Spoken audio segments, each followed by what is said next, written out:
पूज्य श्री राधा बाबा महाराज, गीता वाटिका वाले बाबा,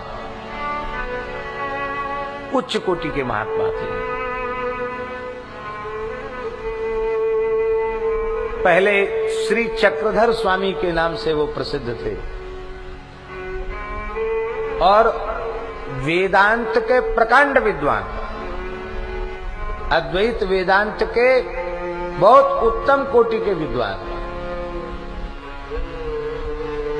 और ऐसे कट्टर वेदांती थे बाबा के नाम रूप की चर्चा ही पसंद नहीं करते थे। कहते सब माइक है,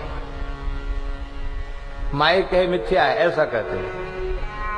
पर एक जगह स्वामी श्री राम सुखदास जी महाराज सेठ श्री जयदयाल गोयनका जी के पत्रों का वाचन कर रहे थे सत्संग में, और श्री चक्रधर बाबा भी वहां जाकर बैठे। उन पत्रों के उत्तर सुनकर बाबा के मन में आया कि उत्तर लिखने वाला कोई सामान्य व्यक्ति नहीं है, कोई अनुभवी महापुरुष है। तो उनकी सेठ जयदयाल गोयनका जी के प्रति कुछ श्रद्धा हुई, जो गीता प्रेस के संस्थापक थे। बांकुड़ा बंगाल में वहां निवास करते थे सेठ जी। ये वहां गए और वहां सेठ जी ने उनका बड़ा आदर किया, और महाराज जी वहां सत्संग हुआ। तो बाबा का कहना ये था कि परात्पर परतत्व निर्गुण निराकार तत्व ही है। सगुण साकार वाला जो तत्व है, ईश्वर है, वो तो माया से मुक्त नहीं है, वो माया से युक्त है, माया की परिधि वाला है। ऐसी उनकी दृढ़ मान्यता थी। वो सगुण निर्गुण अलग अलग मानते थे बाबा, और कहते ठीक है, निर्गुण में सीधे पहुंच संभव नहीं है तो सगुण के माध्यम से वहां पहुंचो, पर यहाँ नहीं ठहरना, यहाँ से आगे है बहुत, ये कुछ नहीं, ऐसा बोलते थे बाबा। और सेठ श्री जयदयाल गोयनका जी ने कहा कि परमात्मा 10-20 नहीं होते, सगुण निर्गुण दो नहीं, सगुण निर्गुण एक ही हैं, वही सगुण है, वही निर्गुण है। बहुत दिनों तक चर्चा हुई पर स्वामी जी को समाधान नहीं हुआ।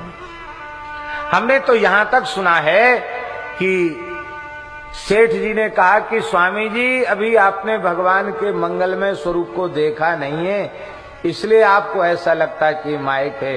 एक झलक जिन्हें मिल जाए वे समझ सकते हैं उसको।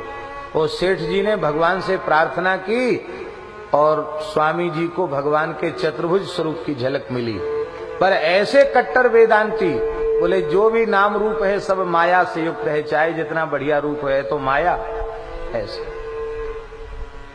तब सेठ जी ने कहा कि गोरखपुर चले जाइए आप, वहां गीता प्रेस के संपादक भाई हनुमान प्रसाद पोद्दार जी हैं, उनके पास, वे भक्त हैं, वे तुम्हारा समाधान कर देंगे।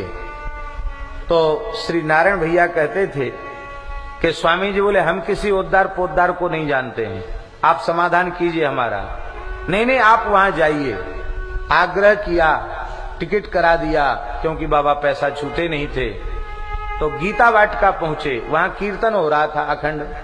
अरे बोले यहाँ तो बहुत शोरगुल हो रहा है, कीर्तन को शोरगुल कहा उन्होंने, यहाँ बहुत शोरगुल हो रहा है, यहाँ कहाँ भजन ध्यान की जगह नहीं, यहाँ कहाँ आ गए।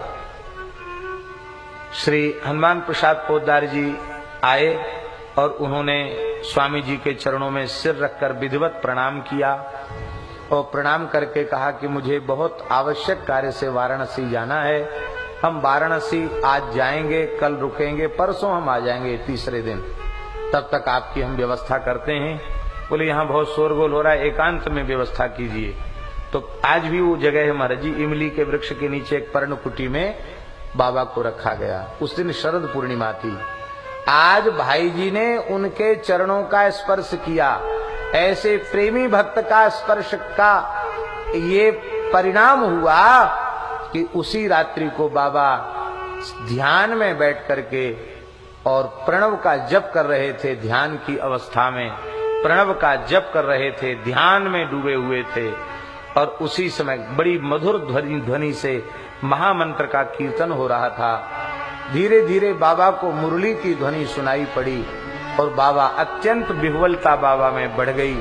शरीर में प्रेम के लक्षणों का उदय हो गया और बाबा ने नेत्र खोले तो त्रिभंग ललित मदन मोहन मुरली मनोहर श्याम सुंदर का प्रत्यक्ष दर्शन हुआ। और अब बाबा श्री चक्रधर स्वामी राधा बाबा हो गए।